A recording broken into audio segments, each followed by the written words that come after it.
Hi there, welcome into the channel.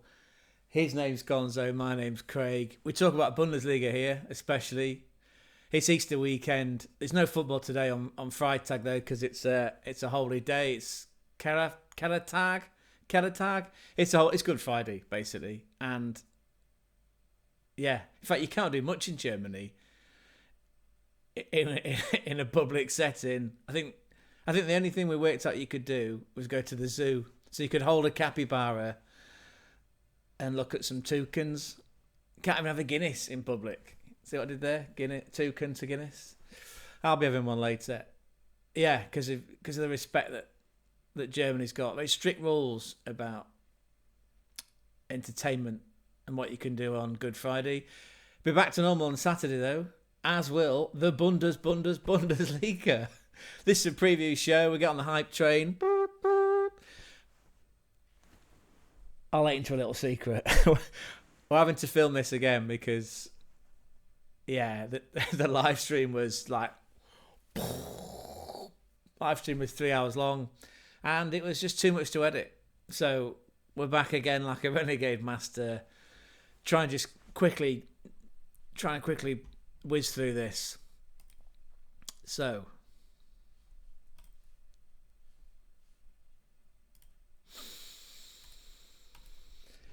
here's the Bundesliga table. Going into match day 30. In fact, we'll start with the bottom because we'll just get that. We'll get that out of the way. It feels like it's a four horse scramble for the relegation. And as we found out through one of our chat regulars, put the shades on, he pointed out that not only do they do this relegation playoff game in the Bundesliga, they do it in Scotland, they do it in the Netherlands, and they do it in France as well. So that was a really useful piece of intel that we got. As it stands then, Holstein, Kiel, Bochum and Heidenheim are the bottom three sides in the Bundesliga. 4 points separate those three teams. And then there was a 7-point gap between Heidenheim and St. Pauli. 5 games to go. It feels like it's the bottom three. We don't feel like it'll finish in that order.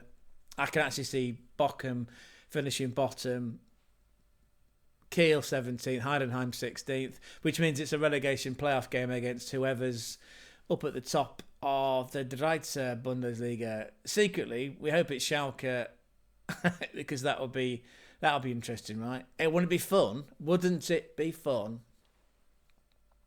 if it was St. Pauli in a playoff game against Hamburg or Schalke? Now that would really put the cat amongst the pigeons, right? Because of the rivalry in that city.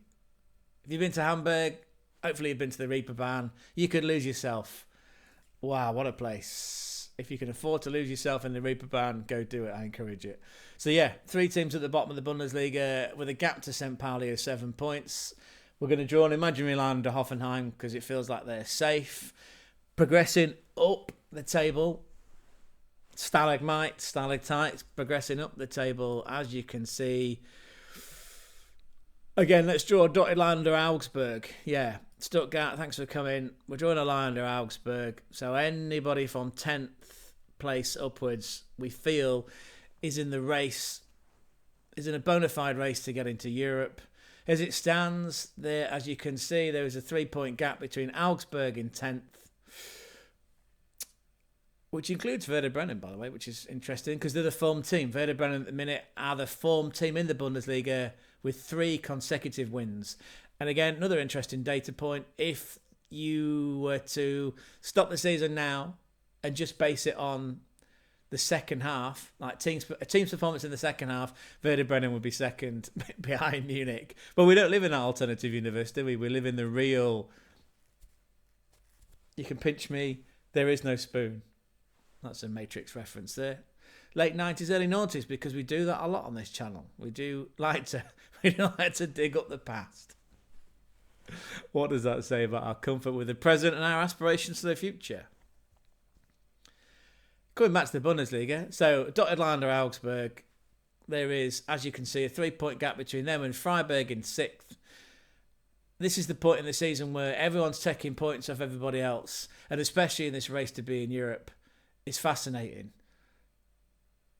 Because even within that little mini league of drama that we've got, which is Freiburg, Mainz, Leipzig and Frankfurt, those 4 teams are duking it out for a Champions League place. As it stands at the minute, if you were to, like say, if we were to stop the season, then it'd be Frankfurt and Leipzig, who are in a better place under their Hungarian manager lull, because they've now won 2 in a row. They're aiming to be in the Champions League for the 7th consecutive season, which is pretty damn good for a club that really, in its Red Bull form, like it or loathe it, they've only been going since what, 2014? Maybe it's 2012? I think it's 2014. To be in the Champions League for 7 years of that is pretty damn impressive. Had a piss poor campaign this time round though, right? 8 games played, 7 losses, 1 win, and that was at home to Sporting Club de Portugal, or Sporting Lisbon. They won 2-1 in a game that, as we identified in the chat earlier, Gokares did play, but he came off the bench for Konrad Harder. Anyone with a first name of Konrad gets our vote. Like Konrad Lima, he spells it with a K. That's extra points if you spell it with a K. So we've got a Champions League competition to be in the Champions League competition between the likes of Freiburg, Mainz, Leipzig and Frankfurt. Teams like Werder and Dortmund and Gladbach, they're all pushing. Dortmund need it, right? Because they're out of the Champions League now. Along with Munich, sadly. If you've been under a rock, we'll just bring you up to speed very quickly. Dortmund played an absolute blinder. They did their fans proud with that 3-1 win over Barcelona on Tuesday. It wasn't enough. They went on aggregate. Who called it right? We called that one right. Yeah, we said it'd end up 3-1. They went out on aggregates. 5-3. And then Munich, sadly, Thomas Muller's last ever appearance in the Champions League, where he will be forever immortalised as having played 163 games and having scored 57 goals. Just 2 behind Ukrainian hitman Andrei Shevchenko. Clap that one in, Thomas Muller. But yeah, they're out now because even though they drew with Inter at the San Siro, they went out on aggregate 4-3. Sorry, just had to remind myself of that. That's the table as it stands. Let's have a look at the fixtures for match day 30. You're all here for Munich, right? I assume. So let's start there. We could look at the probable lineups, which again, and we put a lot of faith in the journalists that report for this Bundesliga site, operated by Sky Sports, but we put a lot of faith in it.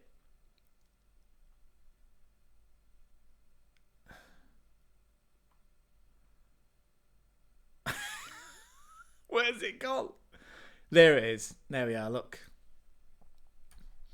you can read it yourself. I can read it out for you, but that'll make this episode even longer. Go to the website yourself. Just type in Bundesliga into any search engine. We used to use Ask Jeeves, but now we have to use Bing because it's a Microsoft Windows product. Just one second. 1 second as I make myself laugh. Heidenheim at home to Bayern Munich. There's the probable team. One to watch. Let's try and reintroduce that feature. One to watch for Heidenheim. Have a look out for Franz Kratzik, who is on loan from Bayern Munich. He will play though, because again, it's a different, more liberal attitude in Germany, right? Just full stop. Put a pin in that. Especially in East Germany, in cities like Leipzig, which is super cool. That's more Sean Connery than it is German. And there's the Bayern team. One notable change from that lineup, as you'll see, is no Min-Jae Kim. So these journalists think that the probable lineup will mean the back 4 will change and they'll swap out Min-Jae Kim for Josip Stanisic, which would mean that Guerrero starts on the left, Konrad, beautiful name, Lima on the right, and Eric Dyer will partner Josip Stanisic in that defence. Also, Pavlovic is coming in place for LA Fitness Leon Goretzka. And there's a start potentially for Serge Gnabry and his disco funker over Leroy Sané. Gnabry played 24 minutes in that second leg of the quarter-final against Inter, and he was devastating.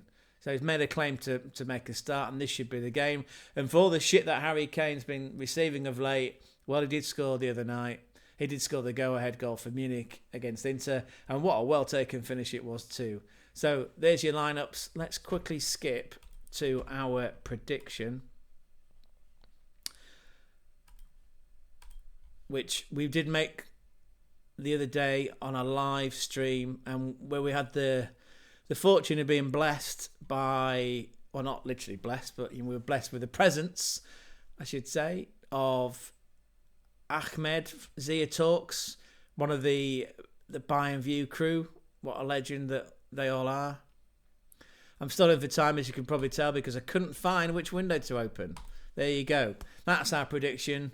A 3-1 win, which will temporarily, I suppose, extend Munich's lead at the top to 9 points, depending on the results with Leverkusen.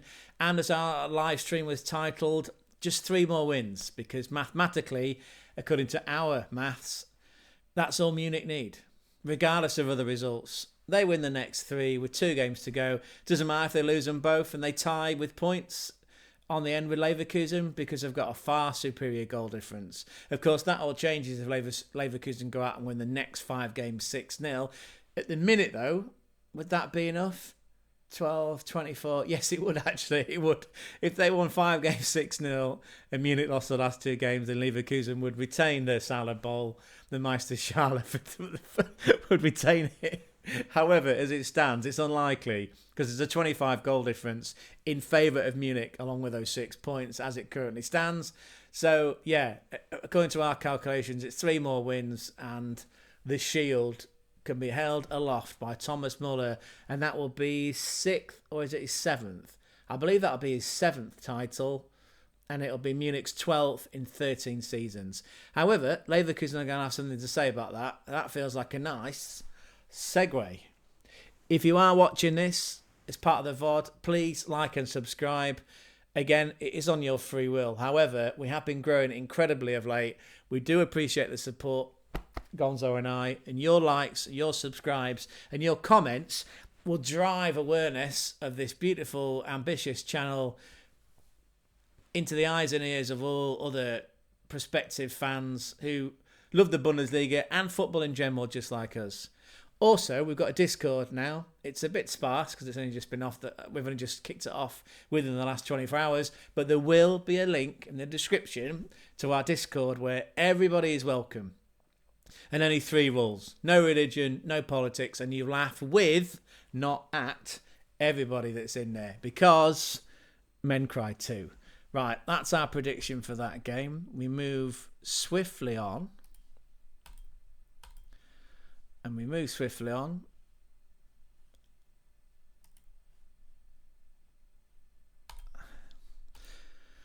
We move swiftly on to the second fixture, which held importance, as we said. That dramatic pause was potentially for the edit, because, you know, we try and be professional. It's this fixture here. The last game of what will be the Easter weekend will be Leverkusen visiting St. Pauli. I can tell you off the bat, without looking at any real data, that St. Pauli are pretty miserly at home. They don't concede many, don't score many. I believe they've only conceded 15 at home. They've only scored 9. Their last goal scorer, ex-Bochum Wanderers, Dapo Afolainen. Let's have a look at the potential lineups for this game.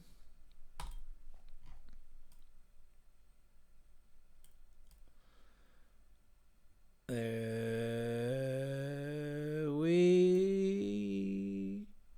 go. There we go. There's the potential lineups. Anyone the standout for us is that there's no. Is it Sean Irvine?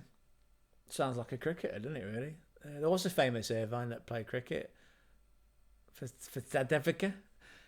No Irvine anyway. He's out with a foot injury. I know Elias Stanley's out with an ankle injury, which is a bit of a shame, really.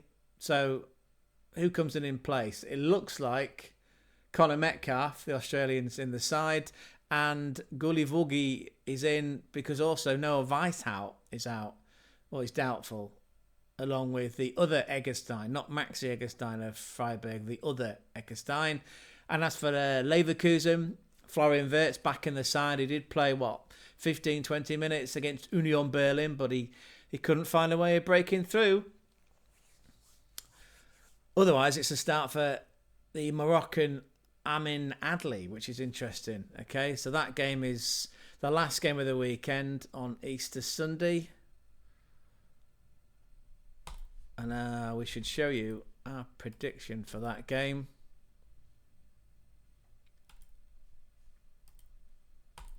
We're going a 1-0 away win. Again, Leverkusen, goals have been hard to come by of late. Now, you could say there's a correlation between Florian WIRTZ being out of the team and their stuttering form. There's a lot of Alex Garcia, the Spaniard, it feels like he's stepped up. Pauli has played his part as well of late. Has Adli, to be fair, but he's been called upon. And even Emilio Buendia, the Aston Villa, or ex-Aston Villa midfielder, who did score during their last win, actually, which wasn't last... It was match day 28. So the last goal that Leverkusen scored was 2 games ago, and it was in the 91st minute away to Frank Smits. Got to stop myself from doing that savage head gesture. It was a 91st minute goal. So goals have been late. Again, there's a definite correlation between the Florian WIRTZ impact. He should be back. Is he 100% fit? Possibly not. Feels more like he's 90%. He won't quite be in that groove, but he's so dangerous that he doesn't need to be 100% match fit. So goals have been hard to come by. Leverkusen don't concede many, although it's Leverkusen, and they need to keep in lockstep. That's to quote Manu from the Gegenpressing pod. Yeah, there'll be an overlay which I'll put in the edit. He always mentions that, and it's true, right? Leverkusen need to keep in lockstep with Munich if they're going to take this title deeper. A bit like a team that's batting to set a total for an opposition in any form of the game, especially one day. You need to bat deep, and the deeper you bat, the better the chances that you've got of setting a score, and that's exactly what Leverkusen need to do, except they're doing it with a ball and using their feet and putting it in the goal. Right? They need to take this season as deep as they can, and how do they do that? They've got to keep winning, and we believe they'll win this one too. So, fantastic. Let's keep going now, because that's 2 games down. We've got another 7 to cover. Oh, dear me. Right. Weekend's fixtures. Let's go from the top then. Let's go to Leipzig hosting Holstein Kiel. Leipzig, like we say, have won 2 on the spin.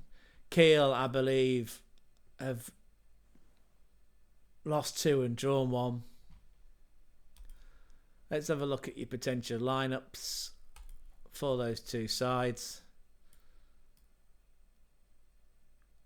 And there we go. It's this one at the top. What jumps out there is that it's a 4-4-2. That's what jumps out. And Nedeljkovic,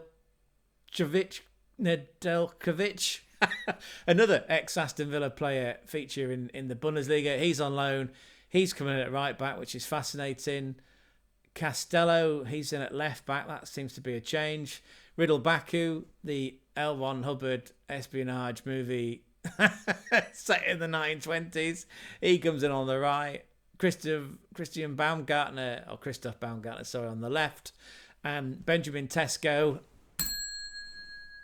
cliche bell, up front with Louis Openda. So that's Leipzig. As for Holstein Kiel, who's missing for them? Oh, Lewis Holtby. He's out. So Tolkien, J.R.R. Tolkien's in. Ben Harden's up front with Shuto Machino. Yeah, there's the Kiel side. A Kiel side that have shipped 70 goals this season. That's both home and away. Let's quickly make a prediction to make this interesting.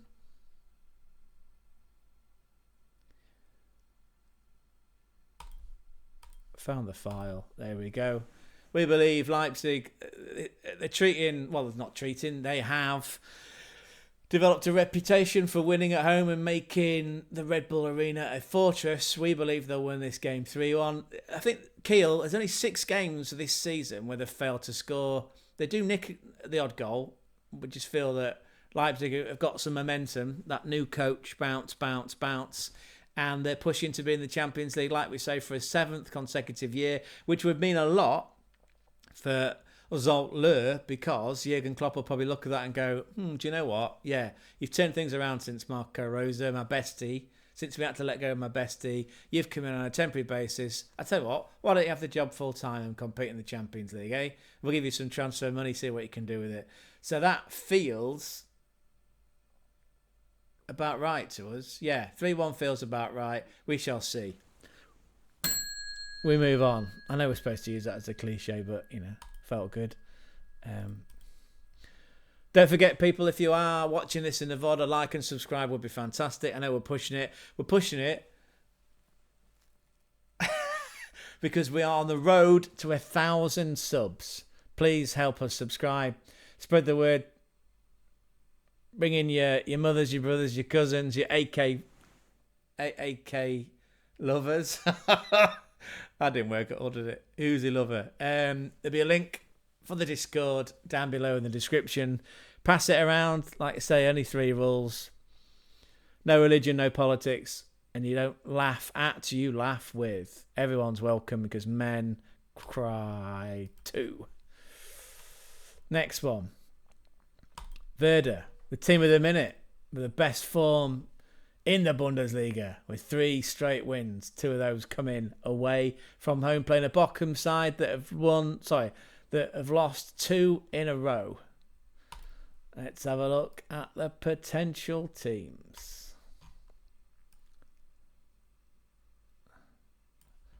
There we go. Robin Zetter. Sorry, not Robin Zettner. That's Mainz. Sorry. Michael Zetter, etc., etc. 3 at the back, 5 in midfield, 2 up front. Ollie Werner, he's putting his faith once again in Ollie Burke and he's partnering him with the mighty Marvin Dusk. I want to watch there would be Cine Line in the Belgian because he's brilliant. We've got a Werder Bremen save on the go, by the way, on Twitch. Again, there'll be a link in the description so you can join in the fun. Everybody welcome. Who's a standout character for Bochum? There's no Mayoshi, ex-Birmingham City and Millwall. Marcus Berlo, he's suspended, as is Ordetz. Alexander Paslak, former Borussia Dortmund players in that team, alongside Tom Kraus, Georgios Masouros, and the gentle giant that is Philip Hoffmann. We can have a look at the table again to remind ourselves of where they are. Bochum in 17th, 2 points off Frank Schmidt's Heidenheim, 9 points off St. Pauli in 15th. As for Werder Bremen, like we say, 3 wins on the spin. Played 12 wins out there. Sorry, played 29 like everybody else. 12 wins, 47 goals scored, 54 conceded, 42 points. It's the same as Dortmund, who are making this late charge for a Champions League spot. You want a prediction, right? Because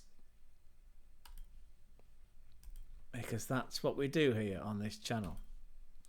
Got to that really quick, didn't I? There you go. That's our prediction. 2-0 home win. Werder Bremen. 2-0's been a good result for them so far this season. Let's see what Romano Schmidt can do in this one. Sorry, Rise Football Paradise. I know you were diehard. I know you didn't set out to become a VFL fan. It happened by accident because you got swept up by that 80s anthem that they played before kickoff. You met some wonderful friends. We hope to do likewise when we start travelling again and get around the grounds and see who we can, which other content providers or content creators, that we can make friends with on the road. But there you go. 2-0, home win, Werder Bremen. Getting through these like a quick fire round. Let's have a look at Freiburg versus Hoffenheim. There's the table. Let's make sure you can see it with us. Freiburg in 6th, 1 point above Gladbach, who they beat last time out 2-1 after being a goal down.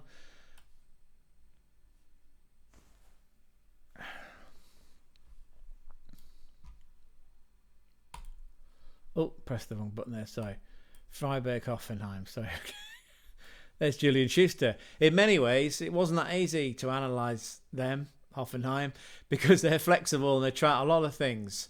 They're certainly one of the biggest challenges, and getting this flexibility and this variability under control. You've got to play against and you've got to keep Tom Bischoff quiet. That's your biggest problem.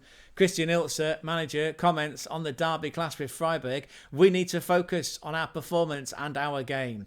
We have played well at times away from home, but we want to take the momentum from the Mainz game, in which they won 2-1, big shock, and improve on a few things from that match. There's Noah Atabolu. There is Tom Bischoff. There we go. Freiburg, Hoffenheim. Eat that one up. Like we say, Maxi Egerstein next to Patrick Oosterhaag in that double pivot for Freiburg. Michael Gregovic comes in up front, which is exciting because Junior Adamu, even though he scored last time out, he's now suspended.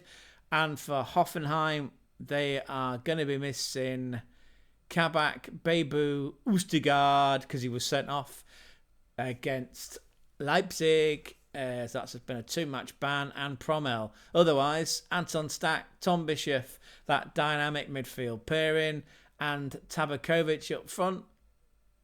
No gift or ban in the starting lineup. I assume he's going to be treated as a super sub.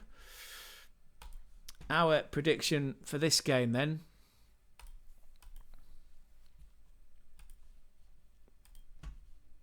There you go. Again, another very tight 1-0 win because Freiburg, similar to St. Pauli, similar to Mainz, don't concede that many goals at home but don't know necessarily how to score. Freiburg recently went on a 7-game unbeaten streak. That was ended by Union Berlin. And then they've sort of turned things around again with that 2-1 win against Gladbach last time out. Hoffenheim don't travel very well. They do score a lot of goals. However, we just feel that they don't win that many away. And Freiburg are playing because they're desperate to keep within touching ground of the other teams around them for a potential place in Europe. It feels like Freiburg will end up in the Europa League, which is still an extremely positive season for Julian Schuster. That's our prediction for that game. Let's keep going. I'm liking this quickfire approach. Then we go down to Mainz versus Wolfsburg. Mainz versus Wolfsburg. Mainz, a team whose form has dropped off a lot of late. Johnny Burkhardt hasn't scored now in 3 games. Make sure you're with us on this journey. Yeah, hasn't scored in 3.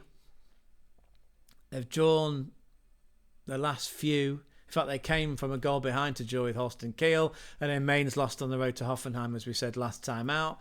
Whereas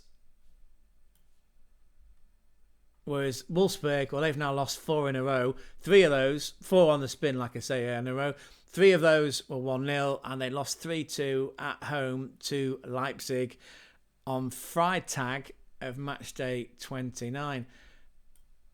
So, what are we thinking then in terms of a score prediction? Well, we're going to surprise you all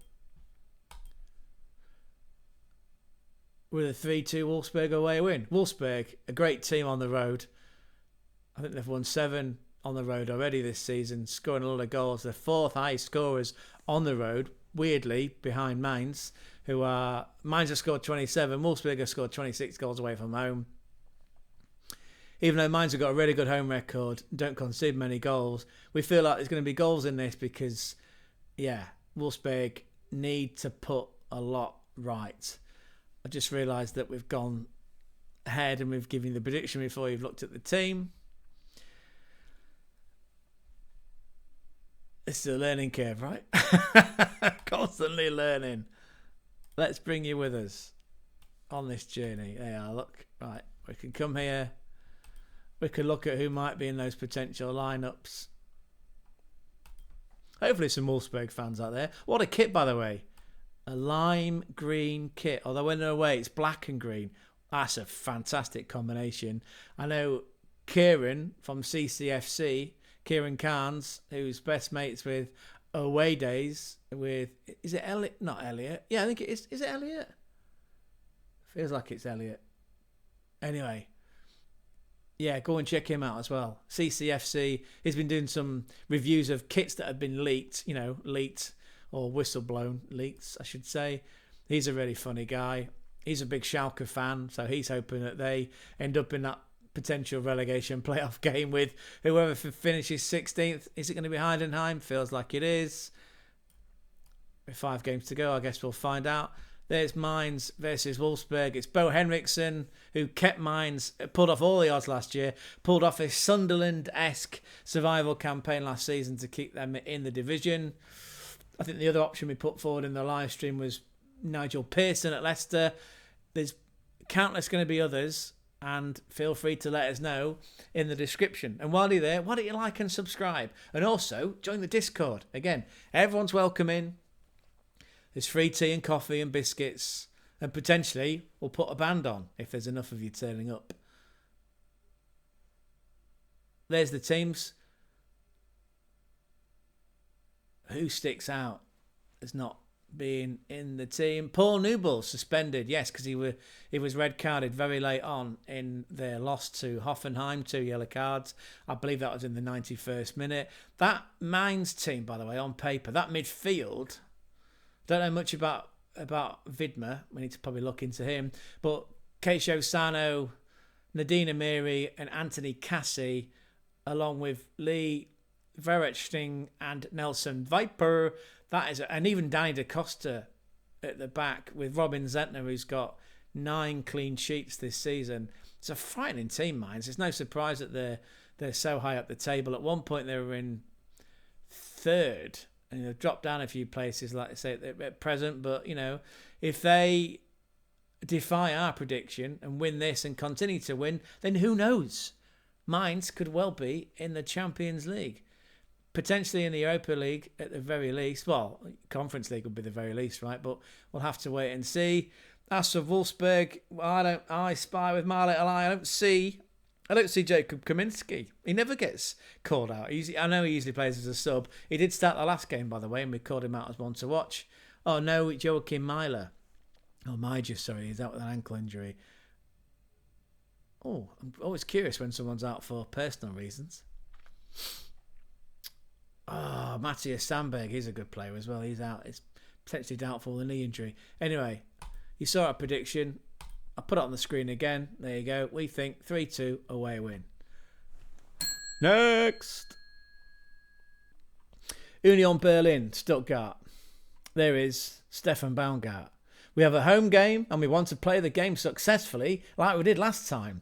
Play our game, show a high level of aggression. Perhaps, anyone that starts a sentence like that gets my attention, perhaps we'll take the final difficult step. There's Sebastian Hoeneß. They've really settled into a rhythm. They bring high running and intensity to the pitch and are tough to break down. Add to the fact that we're playing in the forest. Alton Forest died, that's the translation. The little hut in the forest. That means there'll be a tough nut to crack or a tough piece of timber to slay. Union Berlin, Stuttgart. Let's have a look at the potential lineups.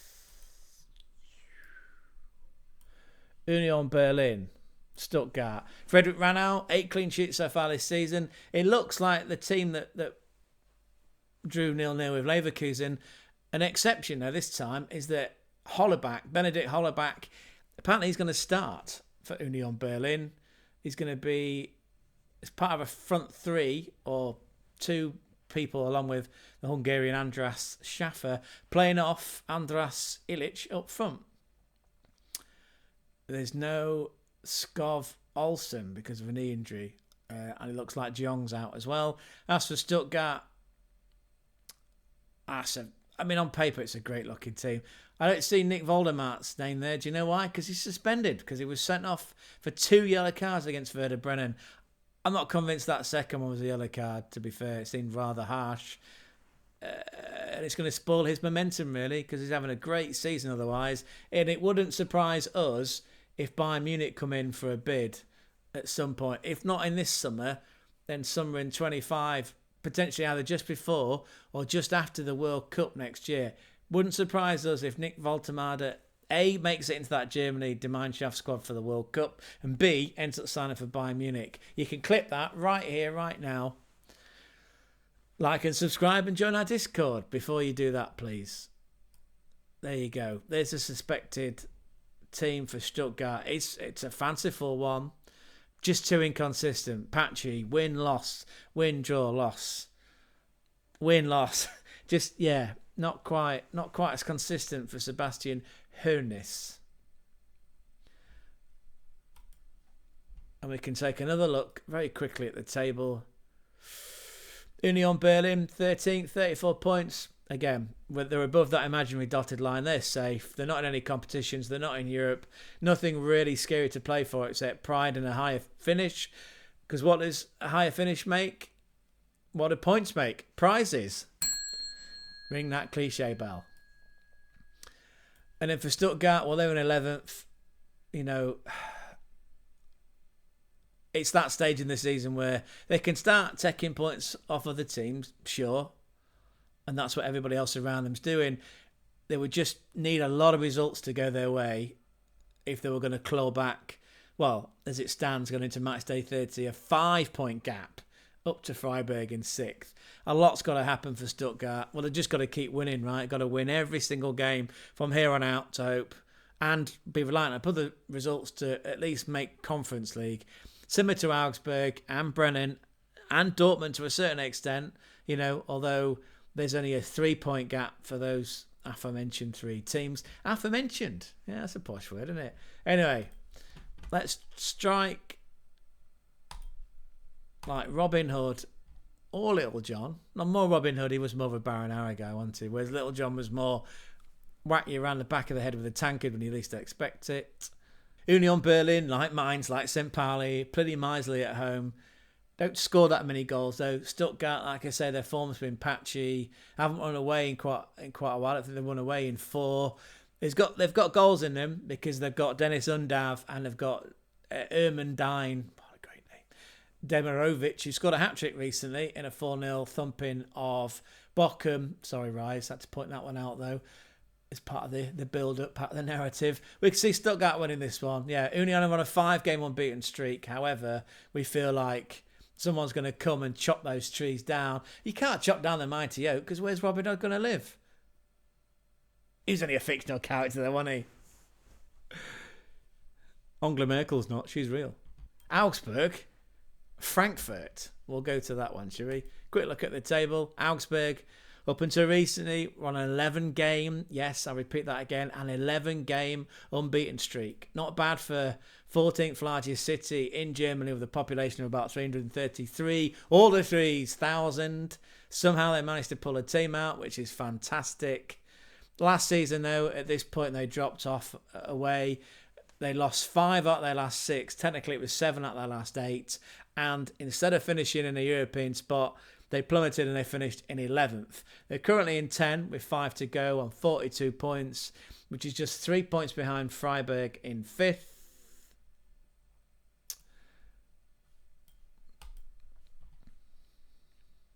Frankfurt, though, as we saw under Dino Topmoller, well, Frankfurt are in 3rd. And they have won 3 out of their last 5. They are now sadly out of the Europa League because they lost to Tottenham at home. They lost 1-0, 2-1 in aggregate. We can see a quote from Dino Topmuller on that, actually. It was worth sharing it. Here he is, look, son of Klaus, who once also managed Frankfurt in the 93/94 season, just for a season. And then he also managed Bayer Leverkusen to a Champions League final, the one where, yeah, you've guessed it, the one where Zinedine Zidane scored that worldie in 2002. And that Leverkusen team was broken up. And I believe that Lucio went on to play for Munich, if I recall. Anyway, that was his dad that was in charge of that team. Very distinct, tight, curly hair. Curlier, tighter, more volume than Benedict Hollerback. Slightly more dignified, like Colin Montgomery, the golfer. Dino Topmolo on bouncing back from his European team exit. We need to turn our focus back on the Bundesliga as quickly as possible. We've won 3 out of our last 4 matches and want to carry this confidence forward into this game. Augsburg are very strong in the challenge, so it's going to be an exciting contest.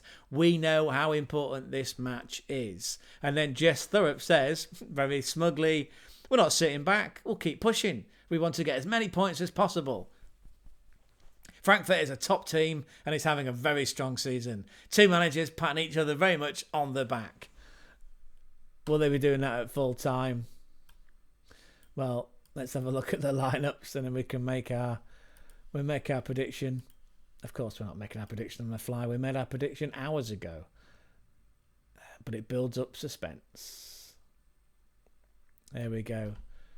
It's a Sonntag fixture. Augsburg, we like the look of Elvis Becker. Yeah. Elvis, will he be leaving the building with 3 points?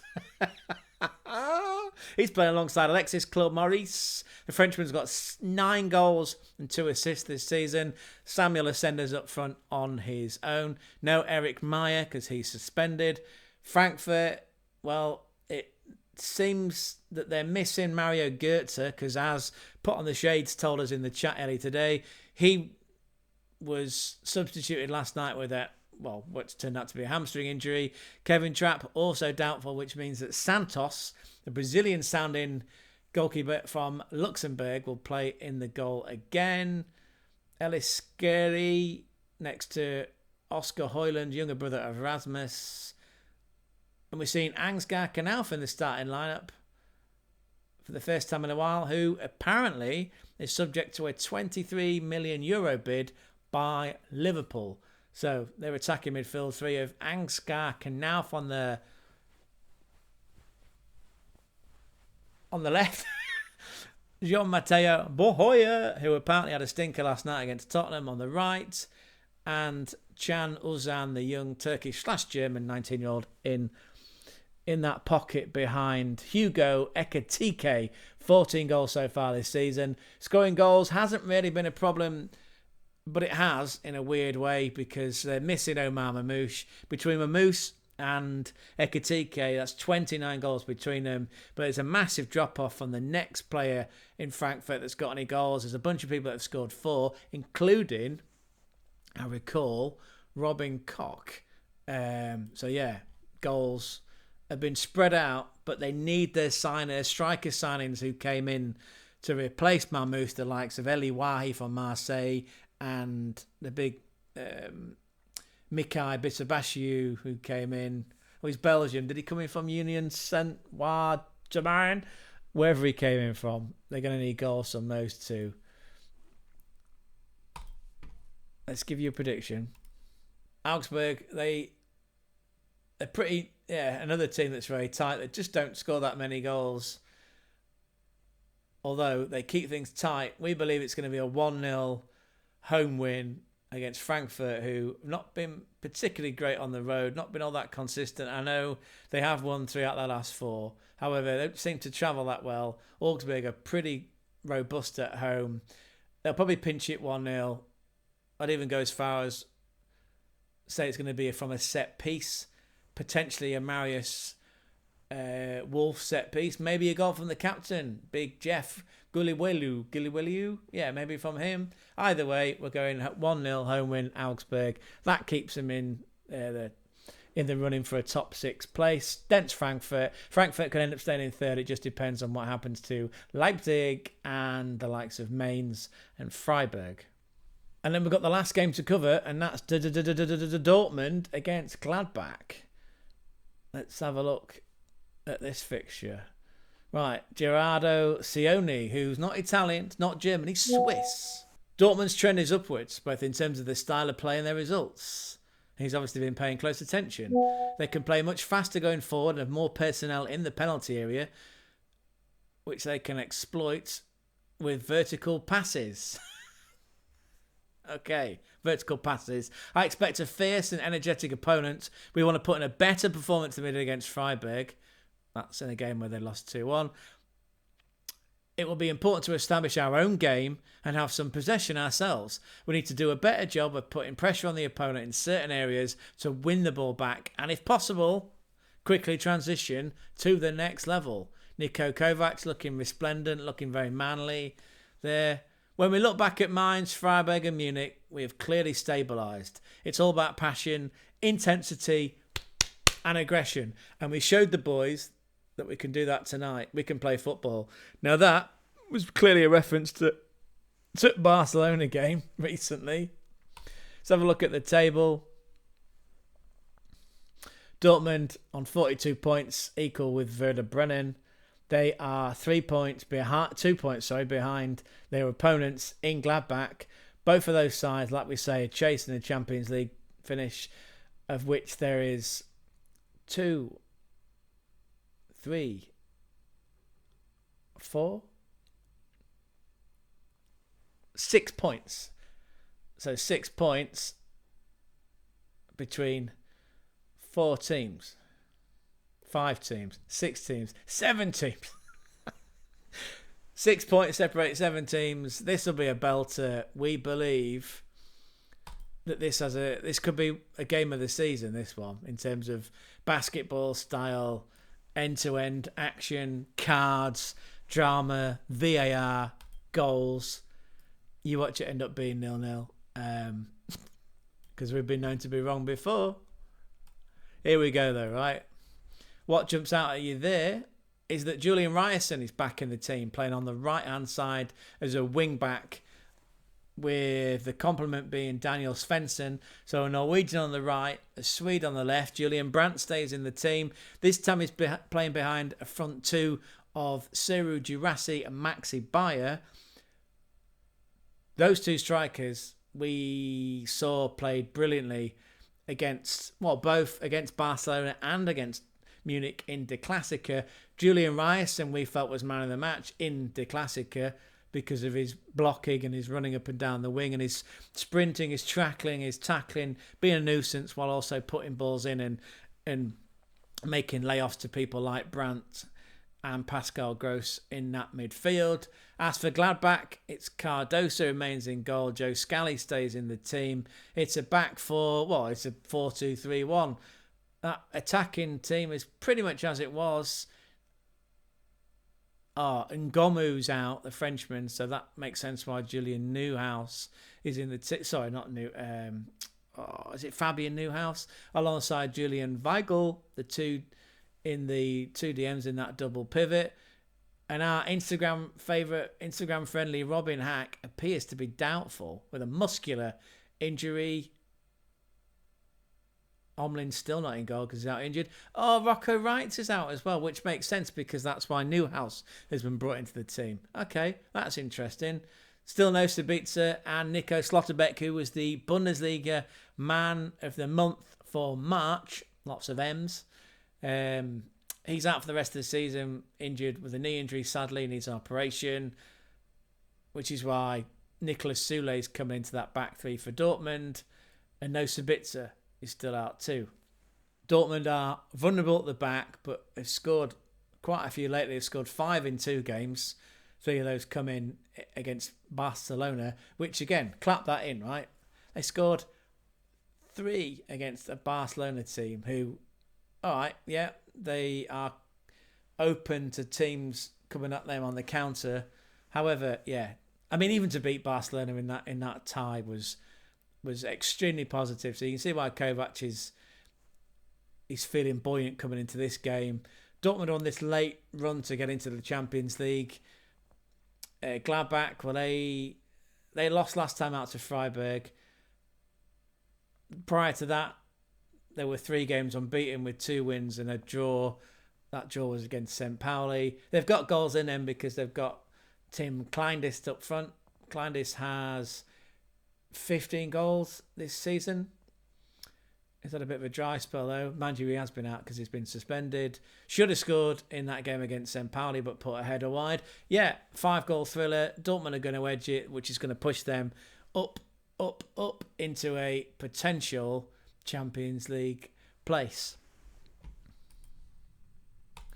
And that is our attempt at getting through this as quick as we can.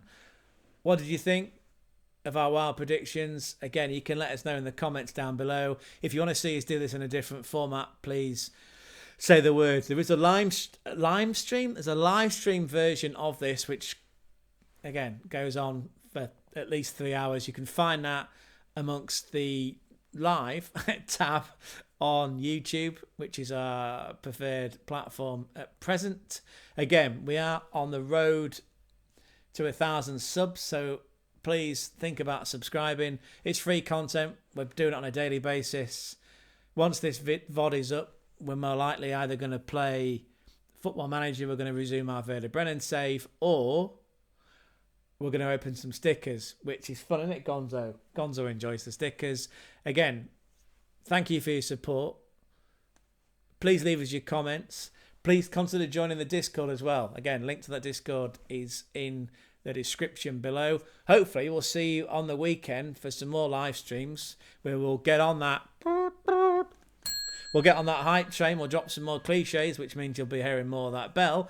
Otherwise, enjoy your Easter Friday with your family, or maybe you're on your own, in which case you can go into our archives and watch lots and lots and lots of hours of content. Short form, live streams, videos, in-depth analysis, features on particular teams. Yeah, we'll keep you busy, right, until we're back again. I'll be the same for now. Thanks for joining us.